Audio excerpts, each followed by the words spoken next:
Magandang gabi mga kapatid at mga kaibigan. Sumapit na tayo sa eksaktong oras para simulan ang ating pulong ngayong gabing ito. Tiyak na nananabik tayong lahat sa pagtuturo ng Diyos na Jehovah.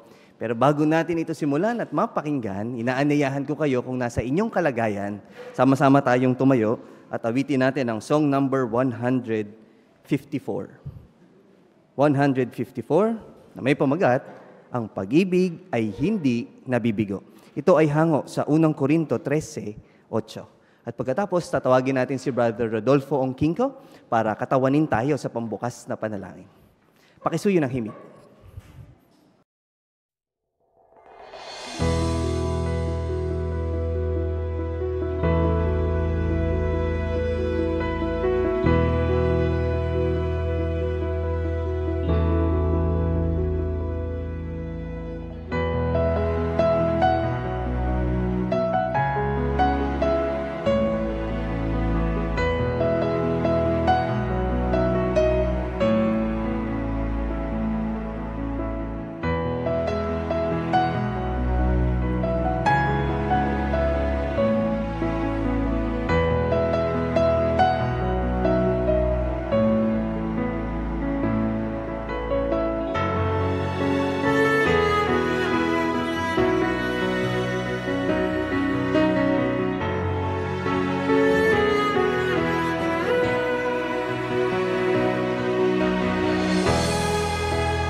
Muli, magandang gabi sa lahat. Ano ang aabangan natin sa ating pulong ngayong gabing ito? Gusto nyo bang maging tunay na kaibigan sa mga kapatid? Ano ang mga kailangan nating gawin? Tatalakayin yan sa 10 minutong bahagi na maging tunay na kaibigan sa mga kapatid. Sasagutin din natin ang ilang mga katanungan katulad ng ano ang dapat na lagi nating tandaan kapag nagpapayo. Ito ay base sa Kawikaan 19:21. At nananabik na rin tayong lahat na mapakinggan ang inyong pinaghandaang mga komento. Matututo rin tayo sa mga pinaghandaang mga bahagi ng ating mga kapatid kung paano ba tayo magiging mahusay sa ministeryo. At sa pamumuhay bilang Kristiyano, makapanonood tayo ng video sa bahaging lokal na pangangailangan at ipagpapatuloy natin ang pag-aaral ng kongregasyon sa Biblia. Tiyak na nananabik na ang lahat, kaya simulan na natin ang ating mga programa. Tatawagin natin si Brother Enrico Carlos para ibahagi sa atin ang temang maging tunay na kaibigan sa mga kapatid. Inilalarawan ng Biblia ang tunay na kaibigan bilang isa na mas malapit pa kaysa isang kapatid. Hindi nagbabago, patuloy na gumagawa sa kanyang pagkamatapat at pagkapalakaibigan, tumutulong sa kanyang kasamahan kapag may problema at nagpapayo rito ng may katapatan. Tiyak na gustong-gusto natin lahat na magkaroon ng ganitong uri ng tapat na mga kaibigan. Bakit? Alam natin ang dahilan. Pahirap ng pahirap ang kalagayan ngayon, kaya kailangan natin ng mga kaibigang malalapitan o yung mga kaibigang handang tumulong sa atin. At mas kailangan natin sila kapag malaking kapighatian na. Kaya naman, tutulungan tayo ng ating paksa ngayon na seryosohin o bigyan pa natin ng mas higit na pansin ang bagay na ito, maging tunay na kaibigan sa mga kapatid. Meron tayong 3 paraan para maipakita ang ating motibo bilang tunay na mga kaibigan. Dumako tayo sa unang paraan, palampasin ang kahinaan nila. Basahin natin yung simulain na nakaulat sa Kawikaan 19:11. Sabi diyan, ang kaunawaan ng tao ang pumipigil sa kanya na magalit agad at nagiging kapuri-puri siya kapag pinalalampas niya ang pagkakamali. Ano yung tinuturo sa atin ito? Ang taong hindi madaling magalit ay may malawak na kaunawaan. Ibig sabihin nito, dapat maging positibo tayo at nakapokus sa magagandang katangian lamang ng ating mga kapatid. Maganda yung illustration na ginamit sa ating workbook kasi lahat tayo ay nakaka-relate dito.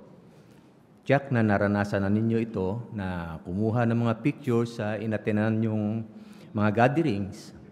Halimbawa, bago kayo mag-uwian ay nagpa-picture kayong lahat.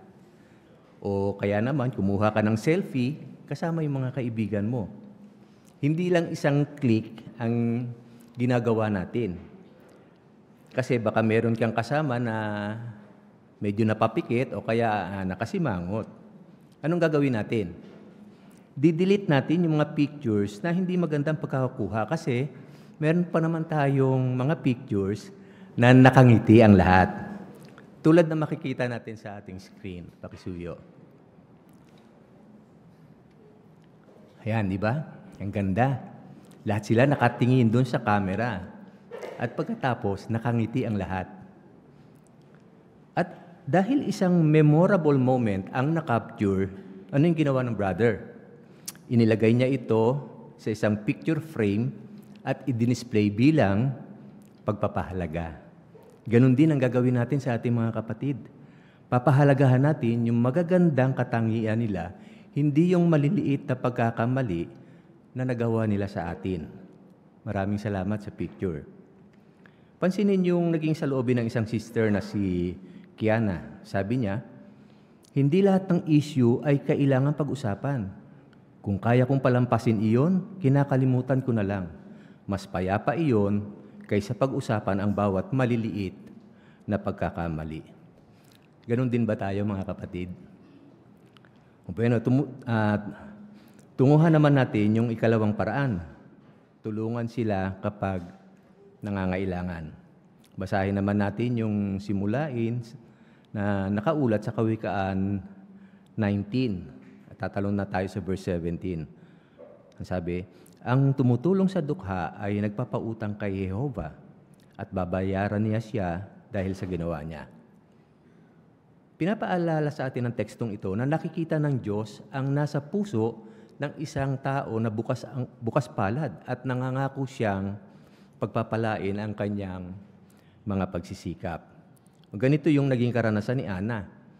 Pagkatapos ng malakas na bagyo, pinuntahan nila ng mag-asawa yung bahay ng isang pamilyang saksi at nakita nilang nawasak yung bubungan nito.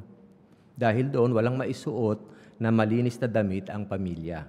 Sinabi ni Ana, nilabhan namin ang mga damit nila at ibinalik namin ng plantsado at nakatupi.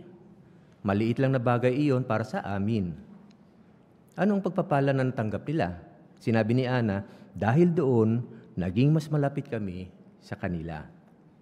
At syempre pa, nakikita din ng mga kapatid na ating tinutulungan na nagsisikap tayong tularan yung mabait nating Diyos na Jehova. Ano ang resulta ng ating kabutihan? Oo, napapatibay din natin sila. Baka higit pa sa iniisip natin ang pagpapahalaga nila dito. Ito naman yung naalala ni Khan sa mga sister na nagsasama sa kanya sa ministeryo. Sinusundo siya, niyayaya na magmerienda o mag-lunch at pagkatapos ay inihahatid siya pabalik sa kanilang bahay. Sinabi ni Khan, sana masuklian ko ang lahat ng kabaitan nila sa akin. Kaya lang, sabi niya, hindi niya na alam kung saan sila nakatira ngayon.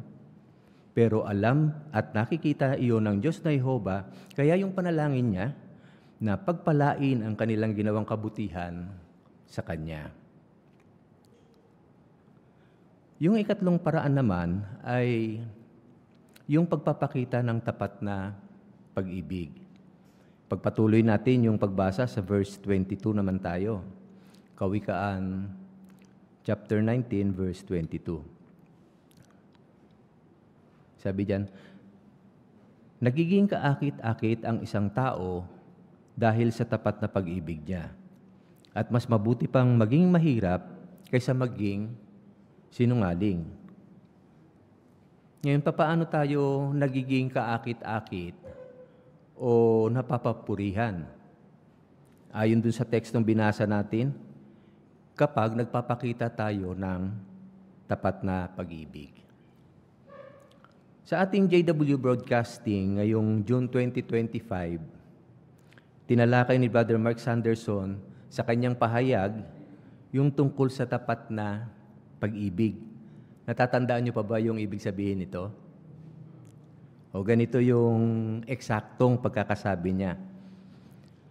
Para maunawaan talaga ang buong kahulugan ng salitang tapat na pag-ibig sa Biblia, kailangan nating pag-aralan ang pakikitungo ng Diyos sa kanyang mga mananamba noon.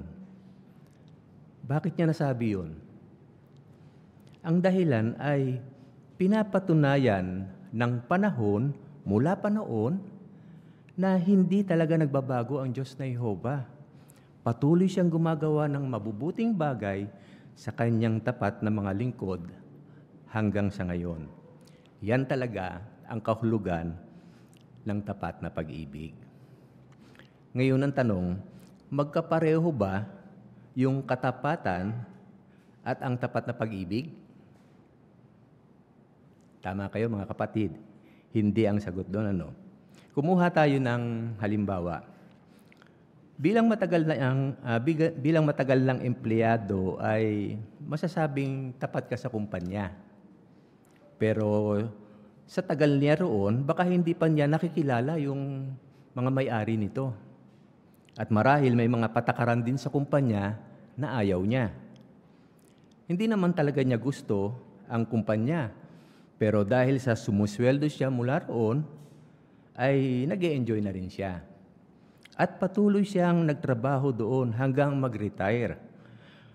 Maliban na lang kung merong mag-alok sa kanya ng mas magandang posisyon sa ibang kumpanya. Anong napansin nyo? Oo, yung katapatan ng taong ito ay nakabase lang dahil kailangan niyang gawin iyon. Suriin naman natin yung naging motibo ng lingkod ng Diyos na si David. Nagpakita si David ng tapat na pag-ibig sa kaibigan niya si Jonathan kahit alam niya na papatayin siya ng tatay nito. At kahit na matagal nang patay si Jonathan, ay patuloy na nagpakita ng tapat na pag-ibig si David sa anak ni Jonathan na si Mephibosheth. Iba ang motibo ng lingkod ng Diyos sa pagpapakita nila ng tapat na pag-ibig. Wala itong kondisyon. Kaya ano ang natutuhan natin? Bueno, reviewin natin yung 3 paraan. Ang una, ang tunay na kaibigan ay patuloy na pinalalampas ang mga kahinaan nila. Yung ikalawa, ang tunay na kaibigan ay patuloy na tumutulong kapag nangangailangan sila. At yung ikatlo, ang tunay na kaibigan ay patuloy na nagpapakita ng tapat na pag-ibig. Balik tayo sa ating chairman.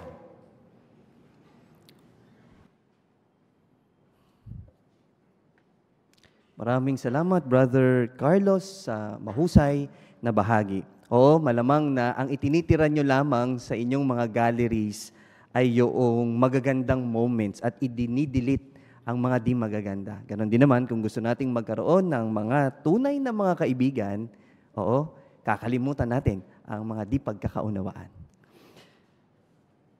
Dumako tayo sa susunod na bahagi at ito ay ang spiritual na hiyas. Pangumunahan naman tayo dito ni Brother Dennis Tranquilino.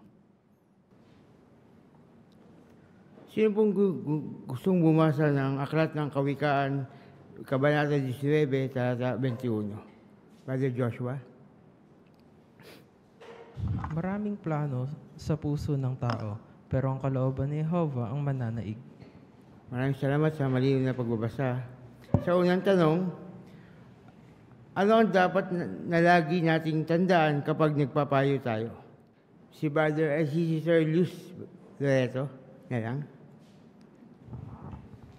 Na dapat po nating laging tandaan na para ang payo ay maging kapaki-pakinabang, kailangan po lagi nating isasaalang-alang ang Diyos na Jehovah. Kasi po ang Diyos na Jehovah, siya lang po yung nagtataglay ng karunungan sa ganap na diwa nito. Kasi magiging walang kabuluhan po yung anumang payo na sumasalungat sa kataas-taasan. Hindi po yun maituturing na payo. Maraming salamat po. Dumako tayo sa pangalawang tanong. Sa pagbabasa ng Biblia para sa linggong ito, anong spiritual na hiyas ang nagustuhan mo? Brother Rabanes? Kapag makaranas ng isang ama o ulo ng pamilya ng katulad sa binabanggit sa talatang 13 na may mga anak na kapos sa unawa at kabiyak na kulang sa respeto sa kanya, huwag siya mawalan ng pag-asa o panghinaan ng loob. Sa halip, ipanalangin niya ito kay Jehovah upang tulungan siya na matuto ng kabutihan ang mga anak niya at maging masunurin ang asawa niya sa kanya. Salamat po na marami. Dumako tayo sa Zoom muna kay Glenda at Jahika.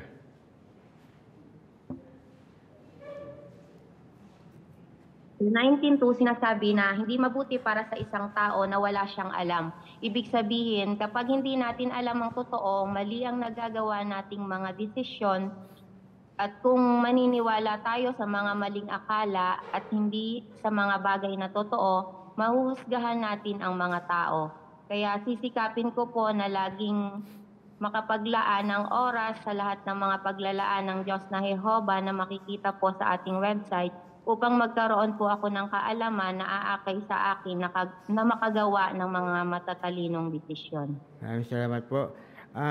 Dito nga tayo dumako kay Ate Baby Samson. Ulit.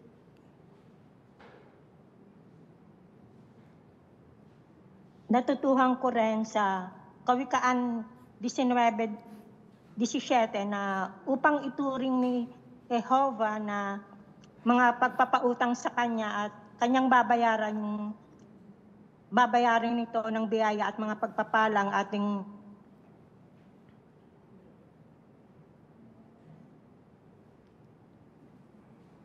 Okay na. pagpapakita ng kabutihan sa mga ito ng pag-ibig at pagkabuk ng ating tinulungan. Maraming salamat po. Sister Navarez. Makaako o pagiging self-centered ang tinuturo ngayon sa sanlibutan, kaya karamihan nakakagawa ng maling desisyon na aakay sa miserableng buhay. Kaya kahit sino pwede pong maapektuhan ito sa atin, lalo na sa mga kabataan na walang karanasan. Kaya matalinong payo po yung diwa sa talatan 20 na dahil alam ni Jehovah kung ano yung makabubuti sa atin, ang pagsunod sa Kanya ang aakay para magkaroon tayo ng tunay na masaya at matagumpay sa buhay. Brother Arburo, maraming salamat po. Hindi kaila sa atin na ang mga tao ngayon ay galit na galit sa Diyos. Dahil isinisisi nila sa Diyos ang mga problema ngayon. Magdurusa ng mga tao. Sabi nila, kung ang Diyos ay pag-ibig, makapangyarihan sa lahat, at mahal niya ang mga tao, bakit nagkakaroon ng pagdurusa ang mga tao at mga problema? Yan ay sinasagot ng verse 3. Binabanggit dito, ang sariling kamangmangan ng tao ang nagliligaw sa Kanya at ang puso niya ay nagagalit kay Jehovah. Maraming salamat po. Brother Alcantara. Ginagantimpalahan ni Jehovah ang humahanap sa Kanya. Alam natin na si Jehovah ay dumirinig nating panalangin, nalalapitan natin siya sa pagtitiwala na bibiyan, pansin niya ang ating ikinababahala. Siya ay ama ng magiliw na kawaan at ang Diyos ng buong kaliwan ay sagana nagbibigay ng emosyonal na spiritual na suportang kailangan natin marahil sa mga magitan ng ating pananampalataya. Naantig si Jehovah kapag nagpapakita tayo ng habag sa iba. Kaya totoo ang sinasabi ng tinuturuan tayo ng Kawikaan 19:17, siyang nagpapakita ng lingap na sa mga maralita ay nagpapautang kay Jehovah at ang kanyang pakikutungo ay babayaran niya sa kanya. Kaya kapag tumutulong tayo sa mga nangailangan, tinutulong ni Jehovah na may utang siya sa atin. At nangako siya na gagantihan niya ang ating kabaitan, ang sagana. Maraming salamat po, Kuya. Sister Maricar Tangclino. Sa 19:14, binanggit yung mga marunong na asawang babae na galing kay Jehovah. Kapit po sa mga mahuhusay na asawang babae ng ating mga MS, elders at mga CO, gusto ko pong sabihin na karapat-dapat po kayo sa pagpapahalaga. Regalo po kayo ni Jehovah. Kasi nagsasakripisyo kayo para magampanan ng may kahusayan yung mga atas ng inyong mga mister sa congregation. Para bang ipinapahiram po kasi nila yung kanilang mister kay Jehovah. Kaya salamat sa kanila. At isasama din po namin sila sa mga prayers na palagi po silang patibayin ni Jehovah para makapaglingkod po sila ng masaya at palagi kay Jehovah. Punta mo ulit tayo sa Zoom kay Jemima at Henyo.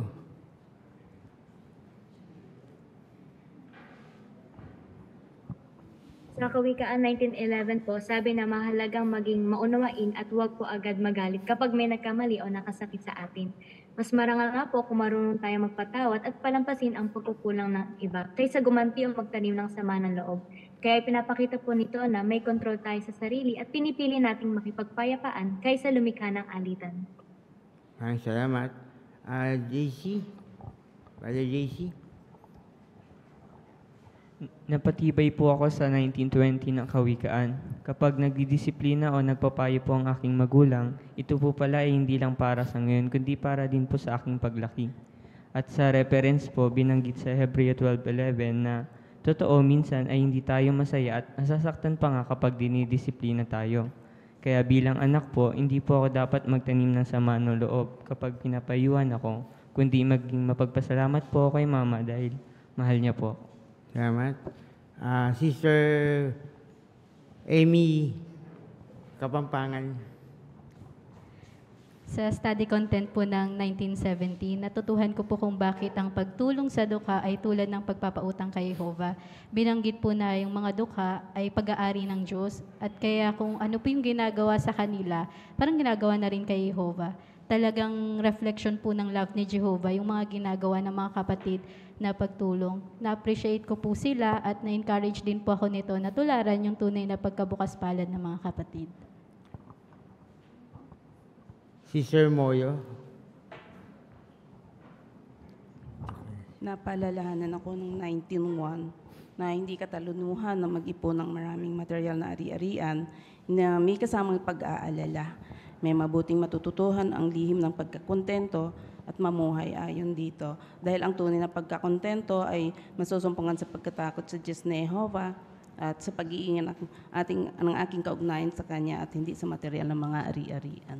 Salamat po. Si Sister Beryl Balingit. Sa ngayon po, napakaraming payo ang nagsisirculate sa social media at kadalasan nanggagaling po yun sa mga sikat na tao online. Kaya isang magandang paalala po sa mga kabataan na kagaya ko, yung talata 21, kahit parang napakamakatwiran ng payo ng mga tao, kung hindi naman po iyon ayon sa salita ng Diyos, hindi pa rin po iyon may tuturing na karunungan. Maraming salamat po sa mga nagtaas at sa mga di natawag. Pinapahalagan na namin yung pagsisikap at sakripisyo. Balik tayo sa Herman.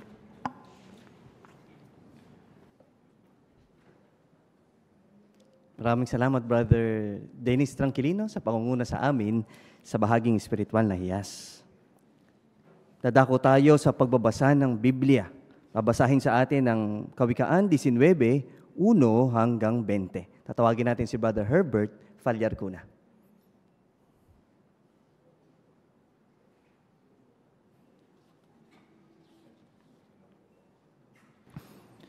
Mas mabuti pang maging mahirap pero tapat kaysa maging mangmang at sinungaling. Hindi mabuti para sa isang tao na wala siyang alam at ang kumikilos ng padalos-dalos ay nagkakasala. Ang sariling kamangmangan ng tao ang nagliligaw sa kanya at ang puso niya ay nagagalit kay Jehovah. Ang kayamanan ay umaakit ng maraming kaibigan, pero ang mahirap ay niiwan kahit ng kaibigan niya. Tiyak na mapaparusahan ng sinungaling na testigo at hindi makatatakas ang laging nagsisinungaling. Marami ang naghahangad ng pabor ng prominenteng tao at ang lahat ay kaibigan ng taong nagre-regalo. Ang dukha ay kinapopotan ng lahat ng kapatid niya, lalo nang kaya siyang itakwil ng mga kaibigan niya. Lumalapit siya sa kanila at nakikiusap, pero walang sumasagot. Ang nagsisikap magkaroon ng unawa ay nagmamahal sa sarili niya. Ang nagpapahalaga sa kaunawaan ay magtatagumpay. Tiyak na mapaparusahan ang sinungaling na testigo at mamamatay ang laging nagsisinungaling. Hindi bagay sa isang mangmang na mamuhay ng marangya at lalong hindi bagay sa isang lingkod na mamahala sa mga prinsipe. Ang kaunawaan ng tao ang pumipigil sa kanya na magalit agad at nagiging kapuri-puri siya kapag pinalalampas niya ang pagkakamali. Ang galit ng hari ay gaya ng pag-ungol ng leon, pero ang pagsang-ayon niya ay gaya ng hamog sa pananim. Ang mangmang na anak ay nagbibigay ng problema sa kanyang ama, at ang asawang babae na mahilig makipagtalo ay gaya ng bubong na laging tumutulo. Ang bahay at yaman ay mana mula sa mga ama, pero ang marunong na asawang babae ay mula kay Jehovah. Ang katamaran ay nauuwi sa malalim na tulog, at ang makubad ay magugutom. Ang sumusunod sa utos ay nag-iingat ng buhay niya, ang nagwawalang bahala sa paraan ng pamumuhay niya ay mamamatay. Ang tumutulong sa dukha ay nagpapautang kay Jehovah at babayaran niya siya dahil sa ginawa niya. Disiplinahin mo ang iyong anak habang may pag-asa pa para hindi ka maging responsable sa kamatayan niya. Ang mainitin ng ulo ay mananagot. Kung palulusutin mo siya, gagawin mo na ito ng paulit-ulit. Makinig ka sa payo at tumanggap ng disiplina para maging marunong ka pagdating ng araw. Maraming salamat, Brother Herbert Falyarcuna, sa napakahusay na pagganap sa iyong bahagi. Marami tayong nakitang mahuhusay na mga katangian ni Brother Herbert Falyarcuna. At tinitignan natin siya sa Aralin 2, pagiging natural. Paano gagawin o paano natin maipakikita na natural ang ating ginagawa? May 3 paraan. Manalangin at maghandang mabuti. At tiyak na ginawa iyon ni Brother Falyarcuna. Magsalita mula sa puso. Paano yun makikita? Makikita daw yun sa tindig, sa kumpas at ekspresyon ng mukha. Habang pinanonood natin si Brother Falyarcuna, nakikita ninyo ang paggalaw din ng kanyang mukha. Tindig niya, mahusay din. Tumingin sa mga tagapakinig. Hindi ko nabilang kung ilang beses siya tumitingin, pero nakikita ko sa screen na tumitingin siya sa mga tagapakinig. Kaya kung i-check natin ang lahat ng ito, nagawa ni Brother Falyarcuna. Meron pang isa. Doon sa tip, binanggit na maging pamilyar sa binabasa mo para maging matatas ang iyong pagbabasa. Habang sinusubaybayan natin siya, hindi tayo nadidistract kasi hindi mali-mali ang pagbasa. Dahil matatas, nakuha natin ang punto ng binasa niyang teksto. Oo, ang pagiging natural, tutulong sa atin para makapag-focus ang mga nakikinig. Muli, maraming salamat, Brother Herbert, sa iyong mahusay na bahagi. Tatako tayo sa maging mahusay sa ministeryo. Pagpapasimula ng pakikipag-usap. Ang setting, di formal na pagpapatotoo. Ipaalam na isa kang saksi ni Jehovah sa natural na paraan. O, gagamitin ulit natin yung katangian na yun, nang hindi muna ipinapasok ang isang paksa sa Biblia. Papaano natin yun magagawa? Panoorin natin sina Sister Libayway Arguelles at si Sister Joan Dioso.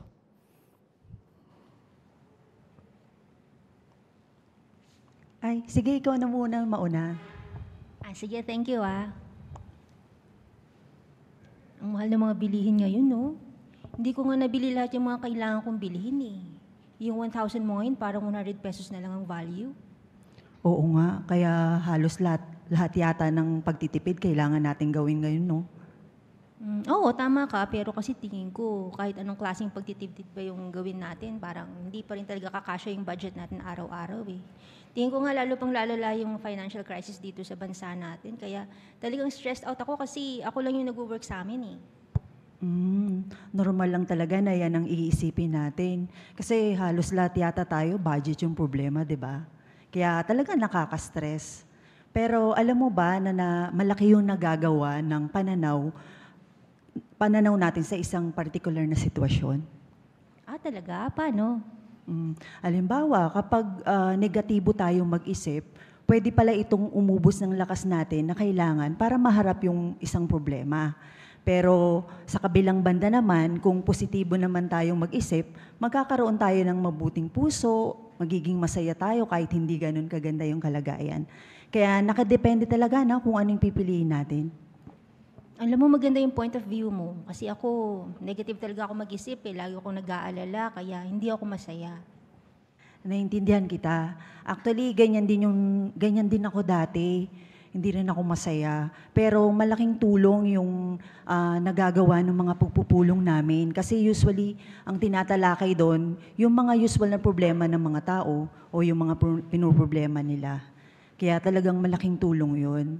Isa pala akong saksi ni Jehovah at karaniwan na meron kami mga payo na naririnig sa Bible na tumutulong sa amin para makatulong sa amin para maharap namin yung mga iba't ibang problema. Kaya malaking tulong talaga yun sa amin.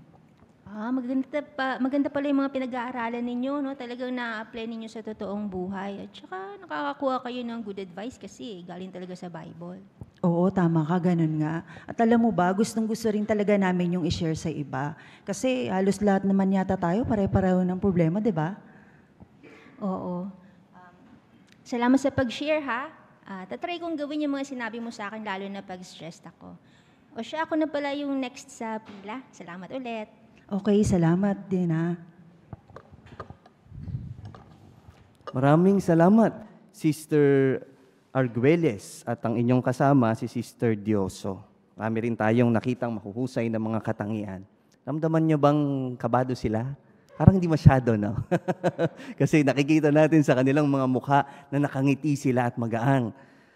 Tinitignan natin si Sister Arguelles sa mahalinang tao, under natural, magtiyaga.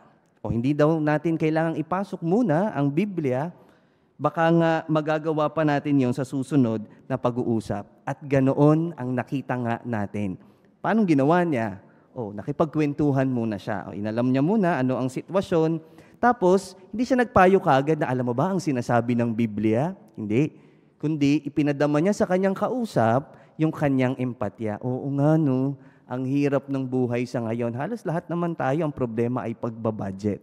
Sa pamamagitan nun, nagkaroon ng interes yung may bahay. Oo nga, no? Tapos, tinalakay niya yung may kinalaman sa pagiging negatibo at positibo at dun sa mga naririnig ng mga payo.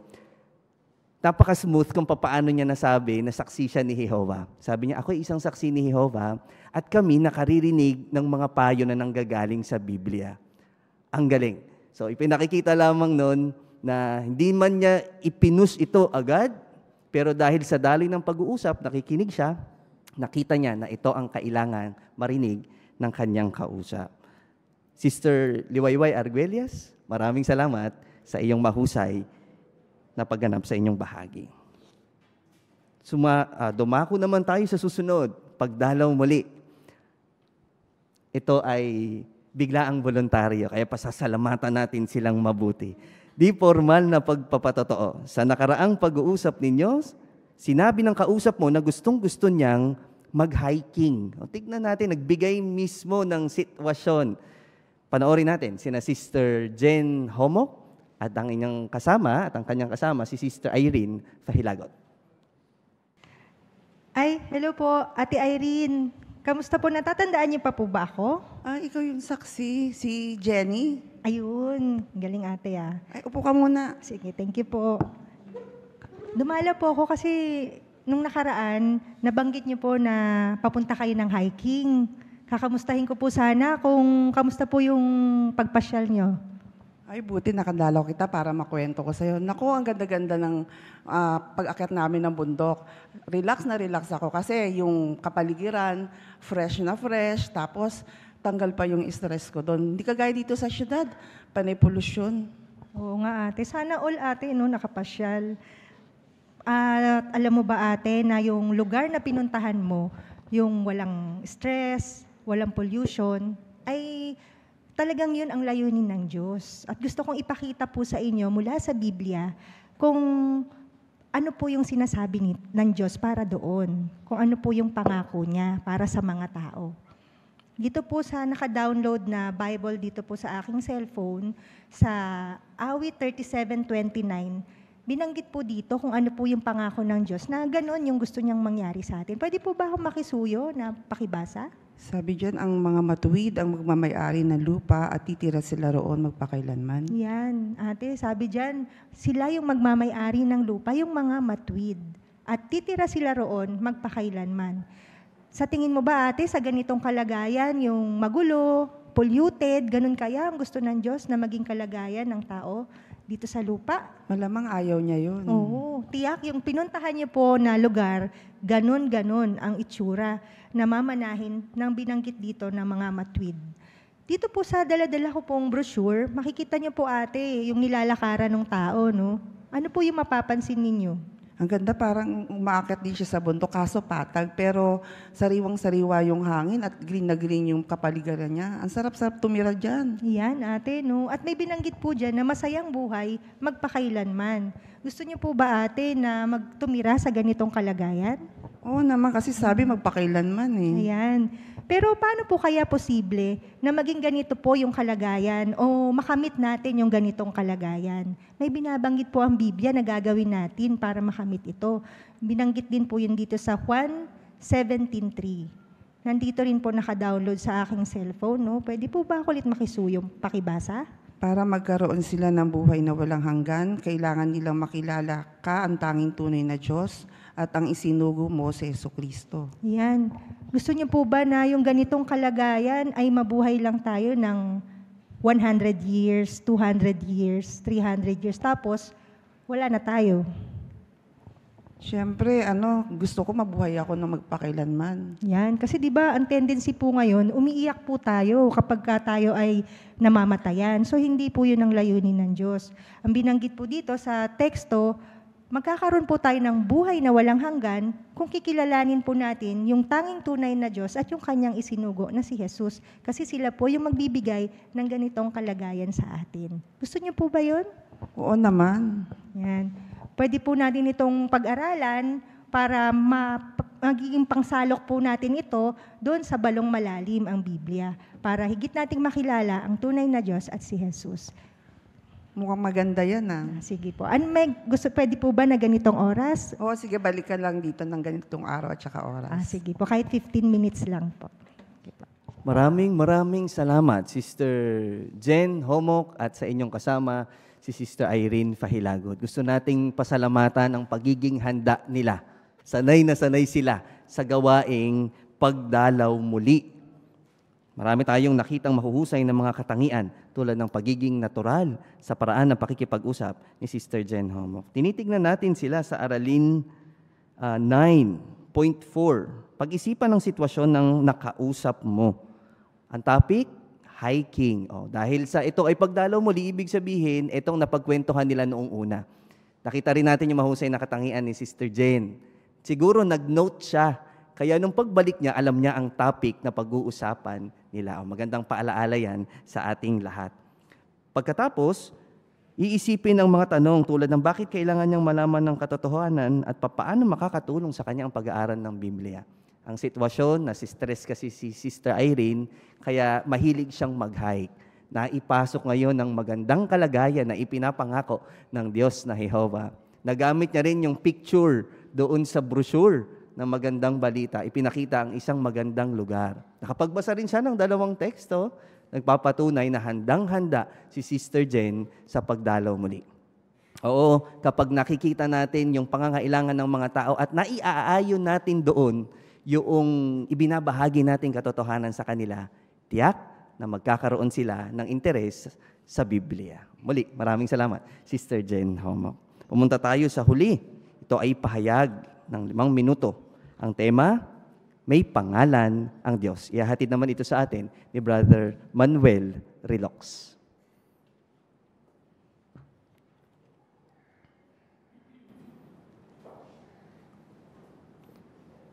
Ano ang madalas nating itinatanong sa bago nating kakilala? Oo, tinatanong muna natin ang kanyang pangalan. Tayong lahat ay may mga pangalan. Ang unang tao sa lupa ay binigyan ng Diyos ng pangalan. At kilala natin to, si Adan. At ang kanyang asawa, si Eva. Sa ngayon, milyon-milyon ang tumatawag sa Diyos at gamit ang kanyang titulo. Gaya ng Panginoon, ang walang hanggan. Nung nasa Saudi pa ako, before I worked there, Muslim country yon, Allah ang tawag nila. O ano pa man ang tawag nila, Lord, ganon. Pero may personal bang pangalan ng Diyos? Oo. Dapat ba natin gamitin to? Oo. Basahin natin ang nakaulat sa awit 83:18. Kung nandiyan na kayo, itong sinasabi, malaman nawa ng mga tao na ikaw na ang pangalan ng Jehovah, ikaw lang ang kataas-taasan sa buong lupa. Tinutukoy sa talatang ito ang isang natatanging pangalan. Sa original na Hebreo na ginamit sa pagsulat ng kalakhang Biblia, isang natatanging personal na pangalan ang lumilitaw. Ang baybay dito ay sa mga letrang Hebreo na YHWH. Sa English. Sa Tagalog, ito'y karaniwang salin at ipinangalan sa Jehovah. Ang pangalan bang yan ay lumilitaw ng isang talata sa Biblia? Hindi. Lumilitaw ito sa original na teksto ng Hebreong kasulatan ng halos 7,000 ulit. Pero gaano kahalagba ang pangalan ng Diyos? Isaalang-alang ang modelong panalangin ni Jesus. Sabi niya, Ama namin, pakabanalin nawa ang iyong pangalan. Nang maglaon na nalangin si Jesus, ang sabi niya, Ama, luwalhatiin mo ang iyong pangalan. Bilang tugon ng Diyos, sabi ng Diyos, kapwa ko ito niluluwalhati at luluwalhatiin kong muli. Maliwanag na napakahalaga ng pangalan ng Diyos. Isa ngang pribilehiyo na matawag sa pangalan ni Jehovah dahil siya yung haring walang hanggan. At siya'y nagtataglay din ng tunay na Diyos. Sinabi niya nga sa Jeremias 10:10, si Jehovah ay tunay na Diyos. Siya ang Diyos na buhay at ang walang hanggang hari. Ano nga ba ang kahulugan ng pangalan ng Diyos? Naniniwala ang ilang scholar na sa Hebreo, ang pangalang Jehovah ay nangangahulugang pinangyayaring maging gayon. Ipanihiwating ito ang pinangyayari ng Diyos ang kanyang sarili o ang kanyang mga nilalang na maging anuman na kailangan para matupad ang kanyang kalooban. Mahalagang alam natin, mga kapatid, ang pangalan ng Diyos. Pero dapat nating gamitin ito. Bakit? Dahil sinasabi sa atin ng Biblia sa Roma 10:13, ang bawat isa na tumatawag sa pangalan ni Jehova ay mariligtas. Hindi ba makatwiran na magkaroon ng pangalan ng Diyos? Ang pagkakaroon at paggamit ng personal na pangalan ay tiyak na isang mahalagang bahagi ng ating pakikipag-ugnayan sa Diyos. Pero hindi ba dapat gayon din ang kalagayan natin sa pakikipag-ugnayan natin sa Diyos? Maliwanag, mahalaga sa Diyos na gamitin ang kanyang pangalan anuman ang ating wika, maunawaan ang kahalagahan ng pangalan ito at isabuhay ang kahalagahan nito. Isang ang karangalang malaman ang pangalan ng Diyos na makapangyarihan sa lahat. Dahil magdudulot ito ng pagpapala sa ngayon at sa hinaharap.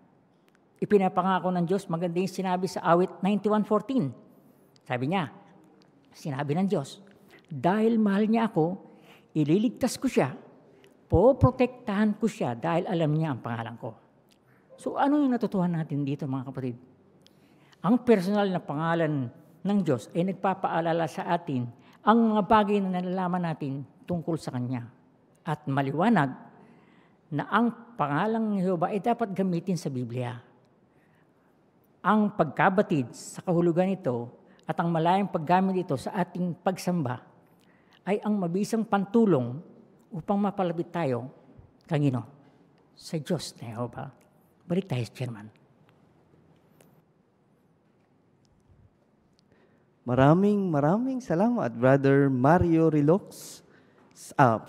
Brother Manuel Rilox, sa napakahusay na bahagi po ninyo. Napakadami naming nakita na mahuhusay na mga katangian. Magbanggit lang ako ng ilan. Kumpas empatiko ang gamit niya. Natural, habang nagsasalita siya, hindi pa ulit-ulit. Hindi lang doon tayo tuloy nakatingin. Yung head movement, sakto sa sinasabi niya. Hindi lang niya ito ginagawa dahil sa gusto niya itong gawin. At meron din siyang mahusay na audience contact. Tinitingnan natin si Brother Rilox sa Aralin 20, epektibong konklusyon. Paano ito gagawin? Iugnay ang konklusyon mo sa pangunahing paksa. Narinig niyo yung parte na yon. Ano ang natutuhan natin? Nung sinabi niya yon, conclusion na. Ano ang ginawa niya? Sinamarize niya sa maiksi yung mga puntong tinalakay niya. Check. Binanggit, antigin ang mga tagapakinig. Kailangan may call to action. Sa conclusion, kailangan alam ng mga tagapakinig ano ang susunod nilang gagawin. Pinakita doon, sinabi niya na napakahalaga na malaman ang pangalan ng Diyos dahil ito ang magiging daan para sa kaligtasan at buhay na walang hanggan. Simple.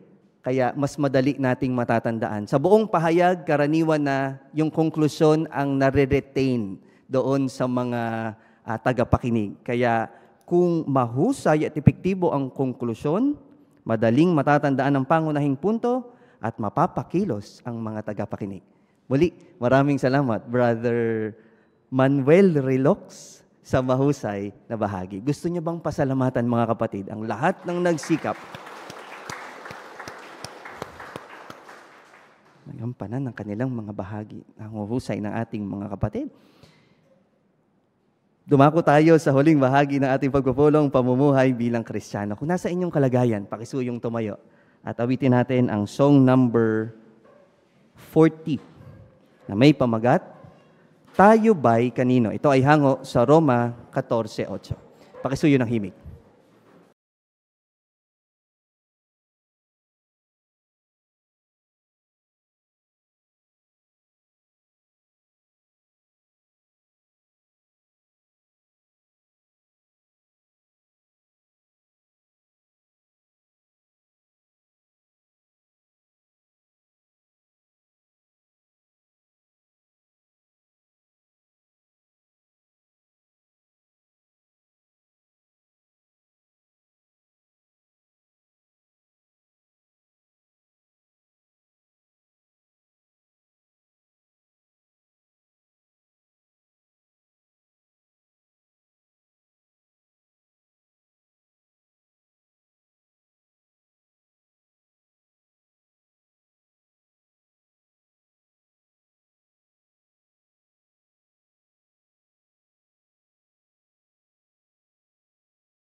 Panoorin natin ang maikling pahayag ni Brother David Schoffer na may paksang isaalang-alang, mag-udyukan at magpatibayan sa isa't isa ng higit.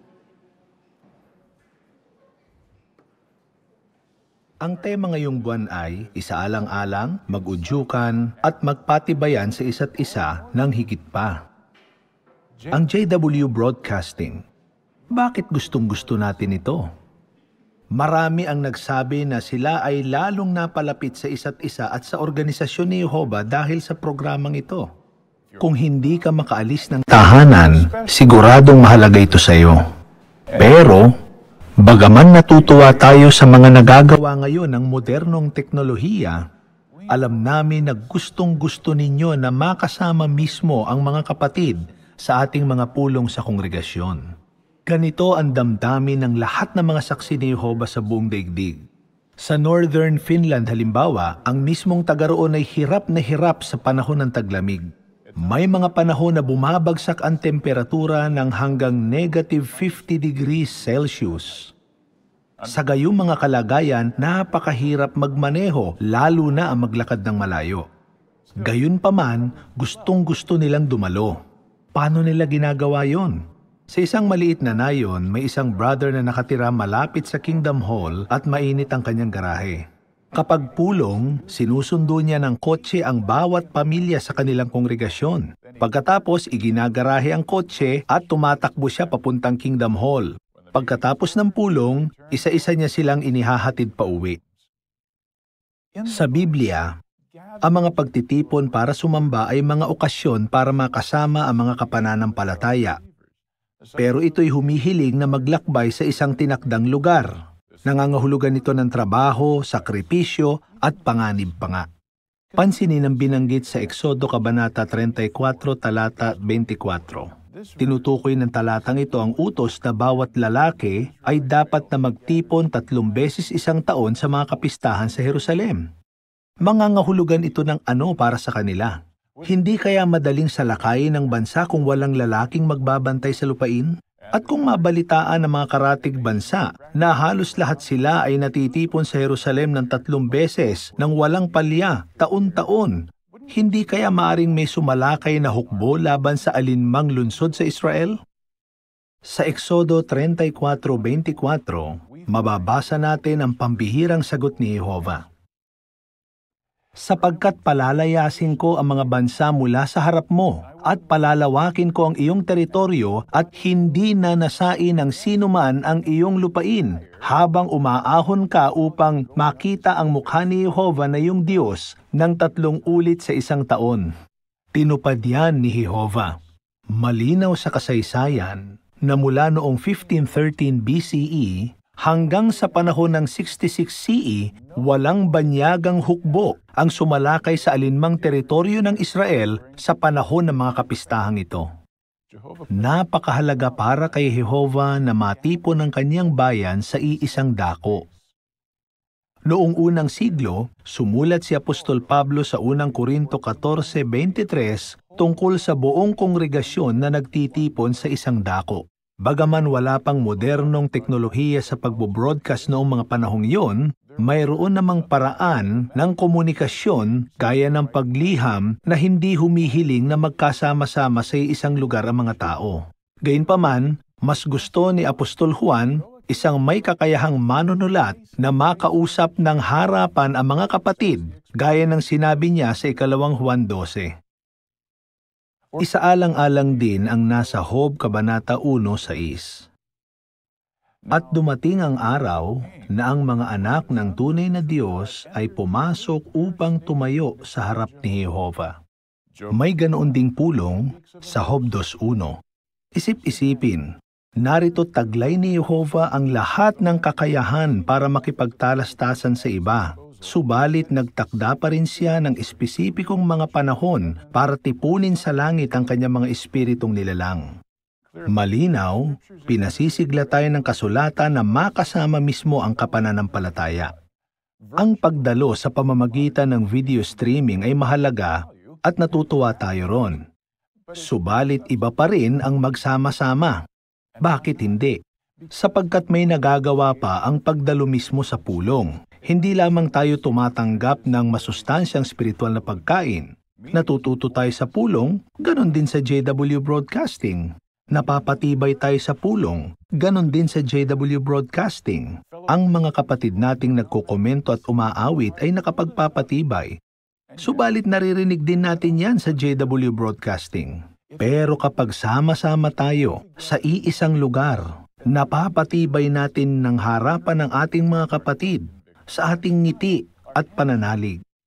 Dahil sa ating mga pulong na ipapadama natin sa ating mga kapatid na sila ay karapat-dapat na tumanggap ng ating panahon, atensyon at malasakit. Kaya nga natin dinadalaw sa tahanan ang mga kapatid na hindi makaalis sa bahay dahil mahal natin sila.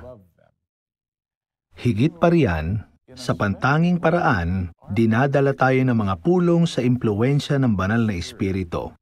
Sinabi ng niluwalhating si Jesus sa Apokalipsis Kabanata 2, Talata 7, ang may tainga ay makinig sa sinasabi ng Espiritu sa mga kongregasyon. Kailangan ng Espiritu para malabanan ang tukso, magkaroon ng lakas ng loob at masangkapan sa ministeryo at upang gumawa ng matatalinong pasya. Pero, may nakahihigit na dahilan kung bakit dapat daluhan ang mga pulong kaysa sa mabuting kasama, mapayapang kapaligiran, makasama ang mga kapatid, mapatibay sila o tumanggap ng banal na Espiritu ni Jehova. Ang susing dahilan kung bakit dapat magtipon ay nasa Awit 26:12. Ang paako ay tatayo nga sa patag na dako, sa gitna ng mga nagkakatipong karamihan ay pagpapalain ko si Jehova. Oo, ang pangunahing dahilan para magsama-sama tayo ay para iukol kay Jehova ang nararapat, papuri, kaluwalhatian, o pagsamba. Ang ating pagdalo ay nagpapakitang nais nating maging malapit kay Jehova at sa kanyang anak. Dahil sa kanyang pagmamahal, gusto ni Jehova na maglingkod tayo at mabuhay. At dahil hindi siya namamatay, mananatili magpakailanman ang gayong ugnayan. Hindi ito mayaalok ng kanyang kaaway, kaya itinataguyod nito ang pagsasarili at mga katangiang nagbubukod-bukod sa mga tao kahit na sila'y sama-sama sa isang gawain. Sa kabaligtaran, tinitipon ng Diyos ang kanyang bayan sa kanyang sarili, sa kanyang anak at sa isa't isa upang tayo ay maging isa gaya ng dalangin ni Jesus sa Juan Kabanata 17, Talata 21. At hindi lamang ang pagsasama-sama sa isang lugar ang nagbubuklod sa atin. Maraming tao ang nagkakasabay-sabay sa pamamalengke, dumadalo sa palaro o sa pampublikong transportasyon. Iba ang pagsasama-sama, iba ang pagkakaisa. Bakit namumukod tangi ang Kristiyanong kongregasyon? Pansinin kung papaano sinagot ng Hebreo 10:24-25 ang tanong na ito. Dito masusumpungan ang pamantayan ng Diyos para sa lahat ng ating pagtitipon. Isaalang-alang natin ang isa't isa upang mag-udyukan sa pag-ibig at sa maiinam na gawa, na hindi pinababayaan ang ating pagtitipon, kundi nagpapatibay ang loob sa isa't isa at lalong-lalo na samantalang inyong nakikita na papalapit na ang araw. Ngayon, ano ang ibig sabihin ng isaalang-alang ang isa't isa at nang mag-udyukan sa pag-ibig at mabubuting gawa? At paano tayo magpapatibay ang loob sa isa't isa? Ang pandiwang magsaalang-alang ay maaaring isalin na magmalasakit sa iba. Kaya kapag sinasaalang-alang ang iba, nagpapakita tayo ng interes na higit sa pagbati. At kapag nagbibigay pansin sa isa't isa, mas handa tayo na udyukan ang iba. Ibig sabihin, napapakilos silang gumawa ng hakbang. Paano natin ginagawa ito? Hindi sa pamamagitan ng pagkukumpara o paghihiya sa iba sapagkat hindi yun nakapagpapatibay. Pinasisigla natin ang puso ng isa't isa. Kapag abot kaya nating ginawa ito, pupunan ng banal na Espiritu ni Jehova ang kulang at mapapatibay ang ating mga kapatid.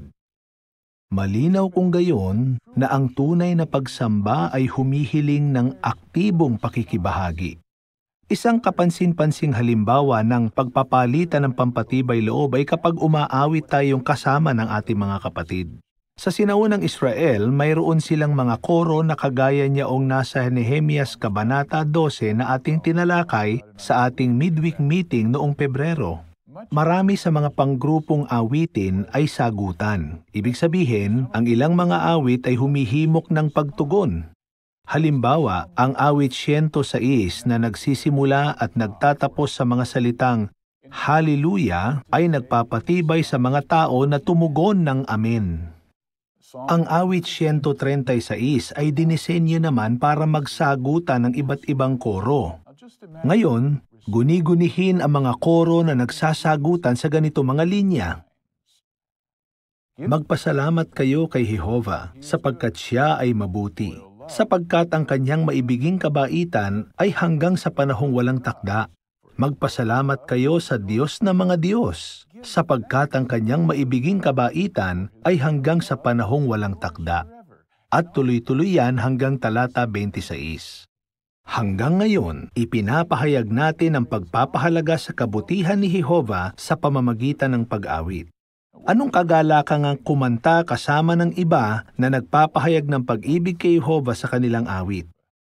At ngayon sa ating mga Kingdom Hall, karamihan sa ating mga awit ay sinasaliwan na ng orkestra. Lalo tayong gaganahan sa ating pag-awit. At tungkol naman sa midweek meeting, nagustuhan nyo ba ang bagong format? Higit na panahon sa programa ang ginugugol sa paghuhukay sa Biblia. Ang mga bahaging naghahanda sa atin sa ministeryo ay nakatutok sa makatotohanang mga sitwasyon sa larangan. At kasiyasiya ang pagkakasunod-sunod ng mga bahagi. Oo, kamanghamanghang pagpapala ang JW Broadcasting. Nagagamit ito para kausapin at patibayin ang ating mga kapatid ng sabay-sabay. Gayunpaman, wala pa ring tatalo sa karanasan ng pagsamba kay Jehova kasama ng ating mga kapatid sa ating mga pulong sa kongregasyon. Pagmulat ng ating mata, pagkatapos ng pansarang panalangin sa ating pulong, napaliligiran tayo ng iba na umiibig kay Jehova at sumusuporta sa kanyang paghahari. Dinitalye ang mga pakinabang na ito sa bantayan ng Abril 2016, bakit dapat tayong magtipon para sa pagsamba. Pag-aaralan natin ngayong buwan ang artikulong yan. Pagkatapos, sa Oktubre, magkakaroon tayo ng kampanya para ipag-anyaya ang ating mga pulong. Kung hindi ka pa regular na dumadalo sa mga pulong ng mga saksi ni Jehova o nasa malayo ka, gamitin ang jw.org para maghanap ng madadaluhang pulong. I-click ang tungkol sa amin, pulong, humanap ng lokasyong malapit sa inyo, o mag-scroll sa pinakaibaba ng webpage at i-click ang dumalo sa aming mga pulong. Sa aming mga pulong, makikita ninyo kung paano isinasaalang-alang, naguudyukan, at nagpapatibay ang loob sa isa't isa lalong-lalo na habang papalapit ang araw.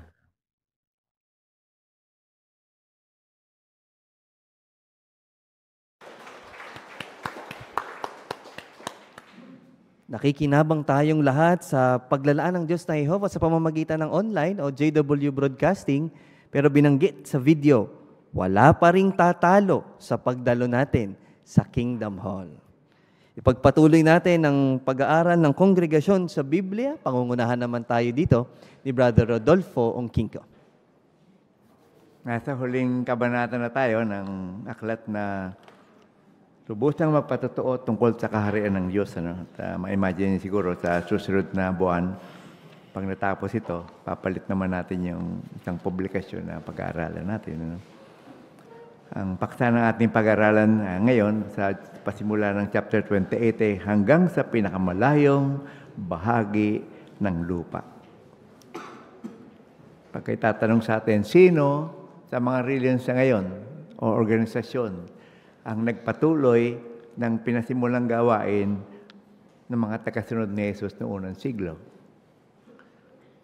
Sino kaya ituturo natin?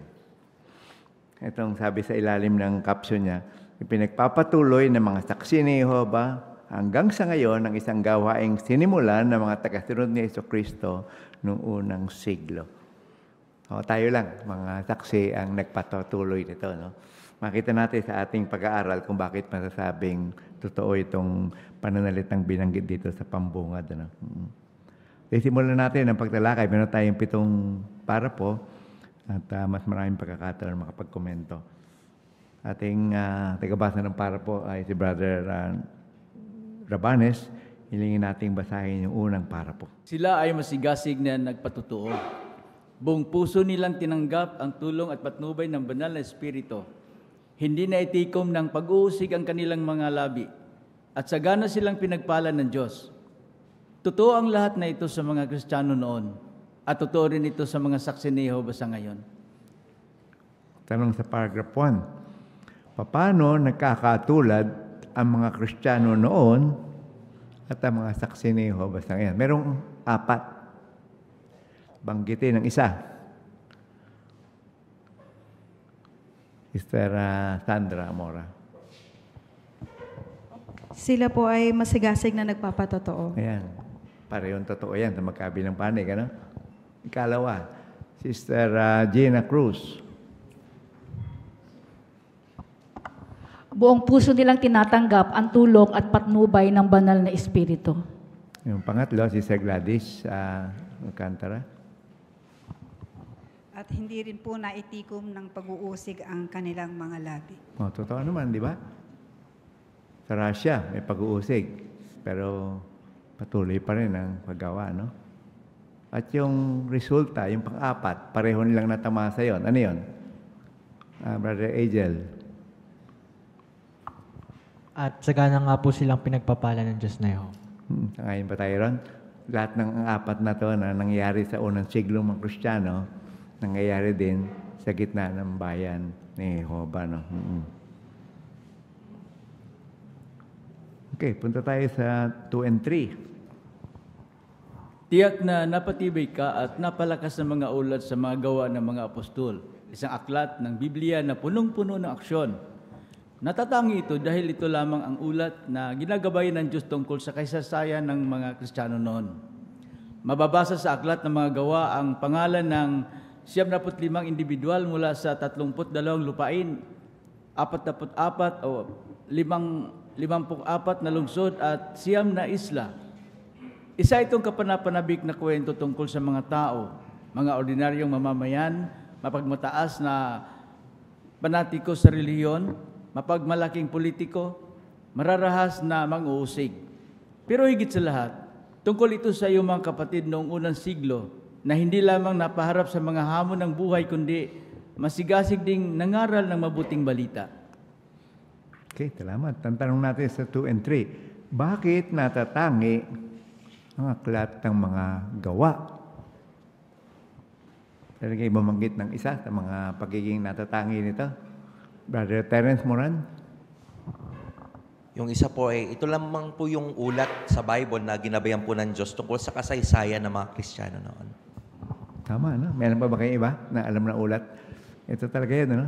Kaya special siya, no? Tapos ano pa yung masabi natin tungkol dito? Kaya natatangi ito. Brother Alcantara. Ito po yung aklat ng mga gawa na ito yung sinasabi po kaninang brother na ginabayan ng Diyos. Ito yung mga ordinaryong mamamayan na napapaharap sa pag-uusig noon dahil sa mga panatiko sa relihiyon, mapagmalaking politiko, maras ng pag-uusig. Kaya tungkol ito sa kanilang karansan noon. Kaya yung sabi ng aklat ng gawa ay may aksyon, puno-puno ng aksyon.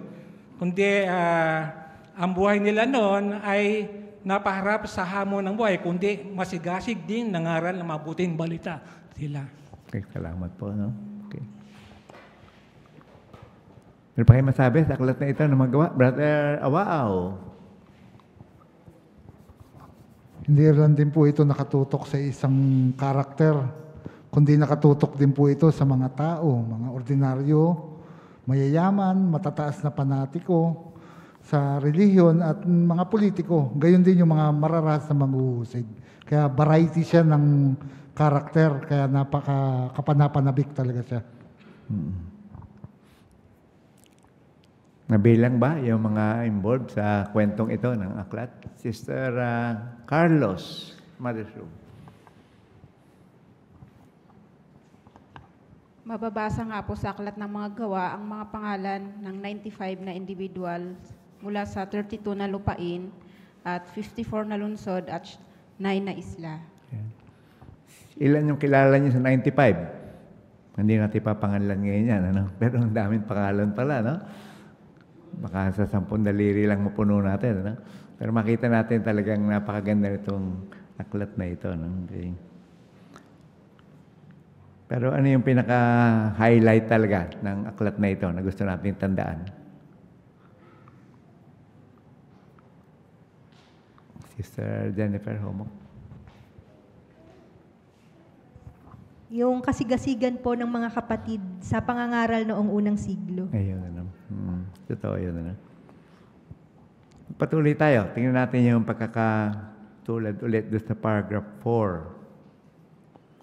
Halos 2 taon na ang nakalilipas mula noong panahon ng masisigasig na apostol na sina Pedro at Pablo, ng minamahal na doktor na si Lucas, ng bukas palad na si Bernabe, ng matapang na si Esteban, ng mabait na si Tabita, ng mapagpatuloy na si Lydia, at ng napakarami pang ibang tapat na saksi. Bagaman pinaghiwalay tayo ng panahon, pinagbuklo naman tayo ng isang gawain. Anong gawain? Ang paggawa ng mga alagad. Isang napakalaking pribilehiyo na makibahagi sa gawain ito. Sa paragraph 4, ano ang nagbubuklod sa atin kay Apostol Pablo, kay Tabita, at iba pang tapat na mga saksi noon? Sister Igama. Ito po yung nakaulat sa Matthew 28:19-20, yung paggawa ng mga alagad. Anong difference ng time sa mga taong ito sa ating panahon?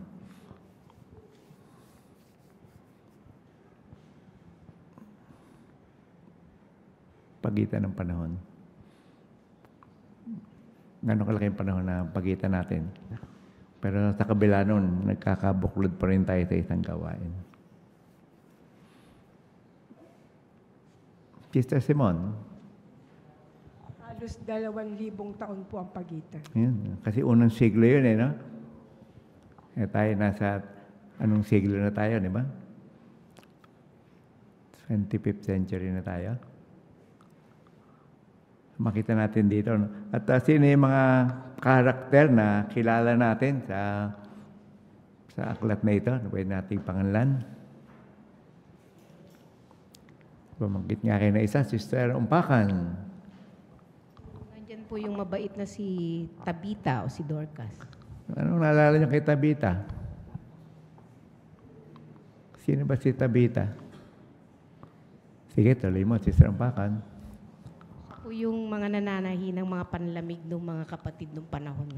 Marami ba yung Tabita? Mga mananahi ka mo? Nananahi lang po. Nag-iisa yun. Okay, tapos ano? Paano natin siya nakilala na magandang katangian niya? Paano natin nakilala? May silang komento sa kanya, pero paano natin nakilalang gano'n siya? Tumatahi ng damit, siya ay matulungin. Paalala ba niya yung tagpo na yun?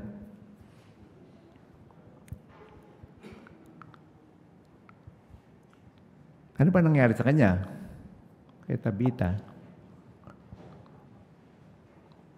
Ano nangyari sa kanya?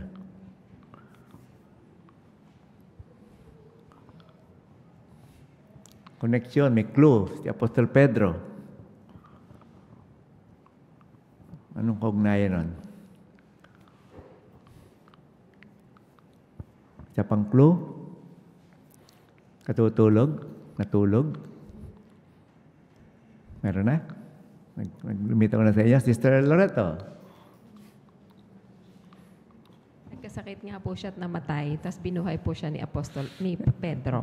Ayun. Tapos doon po yung mga tao nagsabi na kung ano po yung mga katangiang yon ni Dorcas o ni Tabita.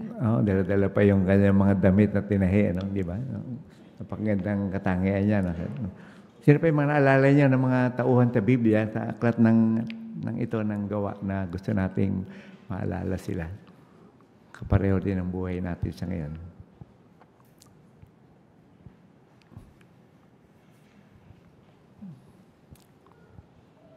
Sino naalala nyo? Sige, hindi na yung dito sa aklat. Ano yung naging highlight sa inyo ng mga tauhan dito na naalala nyo? Kung hindi man itong nandito sa aklat. Si Bernabe, ba't sinabing bukas palad? Ano naalala nyo kay Bernabe?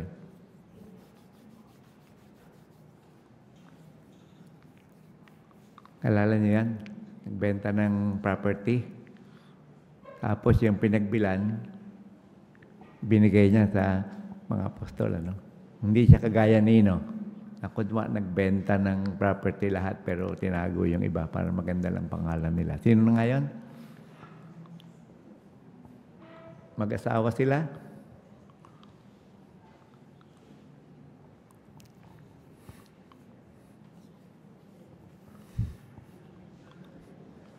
Brother Sam. Kilala natin yun, si Priscilla at Aquila. Yun yung panahon ni Apostol Pablo. No? Pero itong panahon ni Pedro ito di ba? Naalala niyo yan? Mag-asawa din. Magbenta sila ng property, tapos, nung bandang ulit, inanong ng apostol, yung bang pinagbentahan niyo, yung balatang binigay niyo? Opo. Dumating yung asawa. Talaga bang lahat ng pinagbentahan, yung bang binigay niyo? Opo. Ano nangyari? Naka-negative ito, no? Pero pinag-compare ko lang kasi si Bernabe, no? Alala niyo yan? Sino yung mag-asawa na yan? Ang hirap alalahanin yung mga pangalan, no? Sister Gladys Alcantara. Si Ananias at saka si Sapphira. Ayun. Ba't masama ba yung... Ano ba masama sa ginawa nila? Sister Loreto. Nagsinungaling po sila pareho. Nung tinanong po sila kung lahat ba yun yung binigay nila, pero sa totoo hindi po. Halos kalahati lang po yung talagang ibinigay nila sa actual sales ng mga properties nila. So masama ba yun? Hindi mo lahat ibigay yung binenta mo? Yung bang naging masama rin, ba't nila binigay lahat? Saan naging masama yun? Sabi ni Sister Loreto, nagsinungaling, kasama sa Bible reading natin, yung pagkisinungaling, nagbunga ng masama, di ba? Ano yung Sister Loreto? Tuloy mo nga yan. Ano naging masama sa donation nila? Hindi po masama na hindi nila ibigay lahat yung napagbentahan. Ang masama po doon, hindi sila naging tapat kasi nagsinungaling nga po sila. Yeah. Pinalabas nila na binigay nila lahat para mangmukha silang very good. Sipo, binigay lahat yung pinagbentahan. So, maghahanap sila ng sarili lang kaluwalhatian. So, punta na tayo. Magpatuloy tayo mga kapatid. So, tingnan natin yung ba't binanggit yung Mateo 28, 19-20? Ano kinalaman dito sa ating pinag-uusapan? Nga Sister Kamarig.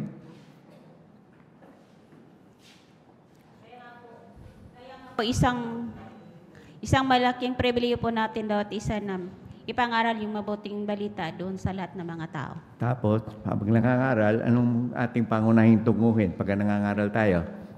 Brother Alburo, salamat Sister Kamarig. Bukod sa pangangaral, kailangan natin silang turuan. Kaya Bible study. Ayan. Kaya anong tawag doon pag ginagawa natin yun? Brother Derby. Paggawa ng alagad. Ayun. Anong naalala nyo sa ating campaign ngayon? Sa ating mga yung panahon ng ano yung sabi doon sa ating ano yung nilalagay natin sa contact card?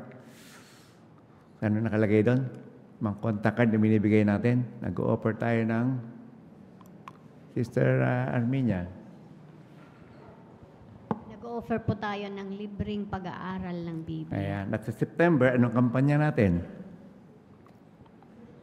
September. Anong campaign natin? Brother Sam. Meron tayong campaign sa September. Ito yung pag-alok ng tungkol sa ano ang kaharian ng Diyos. Saka yung Bible study rin, di ba? So, yan pa rin ang ating focus.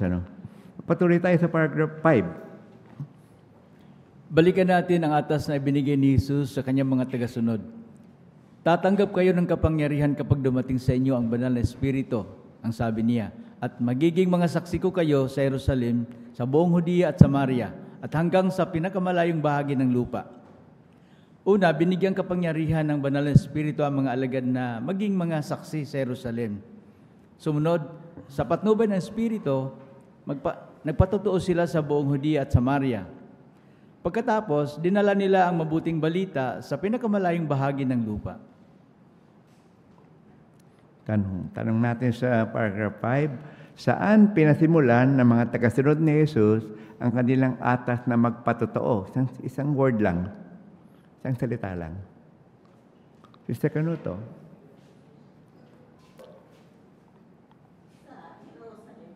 Very good. Pagkatapos, saan naman nagpatuloy? Sige, si Ismael. Sa buong Judea. Tapos, saan pa? Si Sabalino. Sa Samaria. Okay. Doon na ba natapos? Brother A. Zamora? Sabi po hanggang sa pinakamalayong bahagi ng lupa. Okay.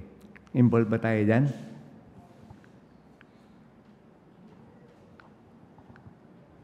Kasali tayo dyan, ano? Tingnan natin sa susunod na mga parpo, no? Pero nakita niyo, no? Yung pagkakasunod-sunod, ano? Doon muna sa Jerusalem. Pagkatapos, nagkaroon ng pag-uusig, nangalat sila, nagawa nila yung mga teritoryo na hindi nila nagagawa, no? Tapos hanggang sa doon sa pinakamalayong bahagi ng lupa, no? Naalala niyo yung pag-aralan natin nun. Sino magkukomento sa artwork? Tingnan natin yung artwork.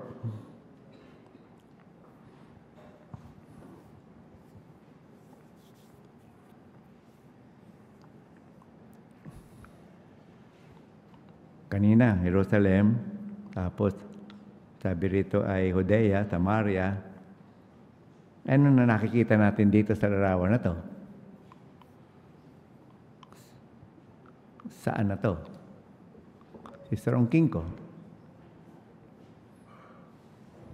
Sa Roma. Yun, napuntahan na ni Pablo, no? Kaya iba't ibang lugar na, no?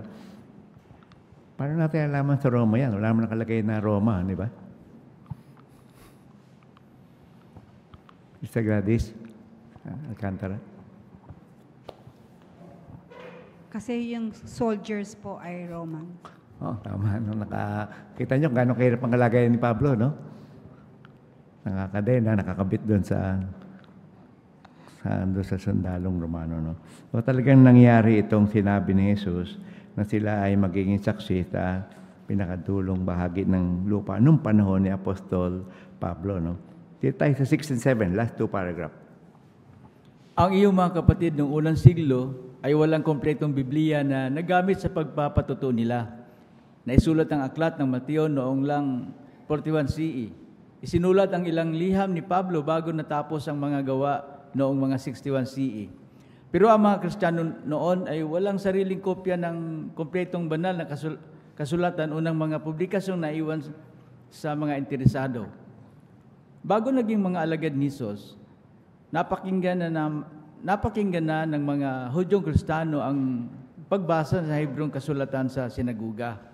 Pero kailangan pa rin nilang maging masipag o masisipag na estudyante at masaulo ang mga teksto para masipi ang mga ito.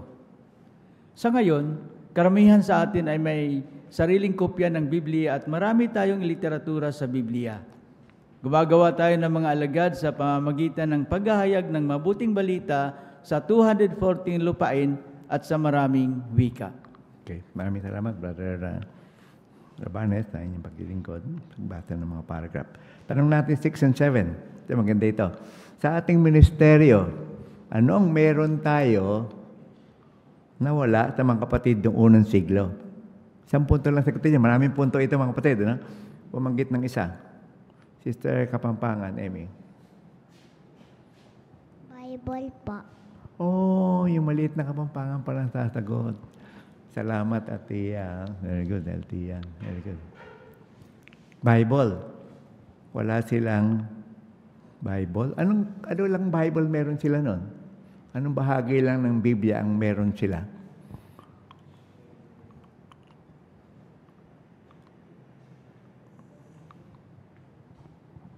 Sister Ongking ko. Yun lang, Hebreyong kasulatan. Ayun. Pero tayo, ano meron tayo? Pag pinag-usapan ng Biblia, Brother Tuason. Meron tayong kompletong Biblia. Mateo, kasama na yung Hebreo at saka Gregong kasulatan. Ano? So imagine no, yung kalahati lang alam nila. No? Tapos, ano pa ang kaibahan natin? Brother Terence. Dati po wala po silang mga tract o mga brochure na pwedeng iwanan sa mga bahay. Ngayon po meron na po tayo. Okay. Ano pa? Sige, Brother Jervin. Dahil moderno na po tayo ngayon, ay nagkakaroon rin tayo ng audio. Mapapakinggan natin yung Biblia na may audio, pagkatapos yung electronic gadgets natin, magagamit rin natin. Okay. Pero sila, napapakinggan naman nila yung Bible, di ba? Yung Hebreo, yung kasulatan. Binabasa sa kanila yon. Pero bakit mas iba pa yung kalagayan natin sa ngayon? Sister Arminia. Kasi po tayo po, may personal na Biblia na po tayo. Eh sila? Sila, binabasa lang sa kanila. Tapos, anong kailangan nilang gawin para malaman nila yung makuha nila informasyon? Wala silang sariling kopya para sa mga babae. Nakikinig lang sila sa mga sinagoga, di ba? O kaya sa mga pagpupulong nila. Sister Sandra? Ano ginagawa nila sa mga napapakinggan nila? Kailangan pa po nilang masaulo yun yung mga teksto po at matandaan. Ilan ang kabisado yung teksto sa Biblia, mga kapatid? So, pagdating ng pag-uusig, wala na yung gadget natin, ano? Wala tayong hard copy. So, maganda rin pala yun, ano? Kaya meron tayong kapatid dito, sino-quote yung Bible, ano? Verse by verse, ano? Si Brother Albura, mahuha tayong memorya ng mga teksto, no? Okay? Meron pa kayo nakita na kaibahan? Ano yung lumabas ng 2013? May kinalaman dyan yung hawak-hawak nyo ngayon. Maalala niyo pa ba yan? Unang nilabas yung ating Mr. Ongking ko? JW Library. Ayun. Oo. Wala sila niyan, ano? Pindot na lang, ano? So marami tayong maiisip, mga kapatid. So anong punto rito? Anong makikita niyo rito, mga kapatid? Sino mas maraming dahilan para lubusang magpatotoo, mangaral, gumawa ng mga alagad? Sir Irene Pailagot. Nasa atin po ngayon yung pribileyo na gamitin natin yung mga inilaan ni Jehovah na mas mapalawak pa yung pamamahagi ng mabuting balita. Gaano kalawak na tayo ngayon, nangangaral? Salamat, Brother Sister Irene. Gaano kalaki ng gawain natin? Ilan na tayo sa buong digdig? Kahit hindi eksaktong bilang, ilan na? Brother Alburo.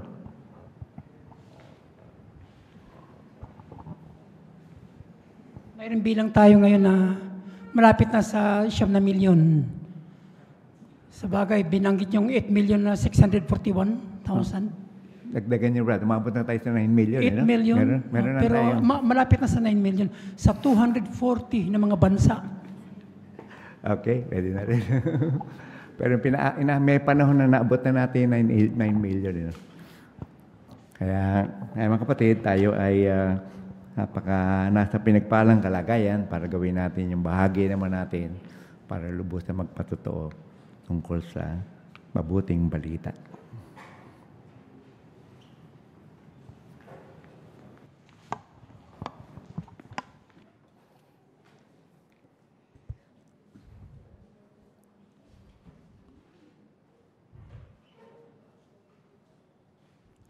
Maraming salamat, Brother Rodolfo Ongkinko, sa masiglang pangunguna sa amin ng pag-aaral ng kongregasyon sa Biblia. Natapos na nating lahat ang mga bahagi ng ating pulong ngayong gabing ito. Pero bago tayo maghiwa-hiwalay, mag-review muna tayo. Kung gusto nating maging tunay na kaibigan sa mga kapatid, ano ang kailangan nating gawin?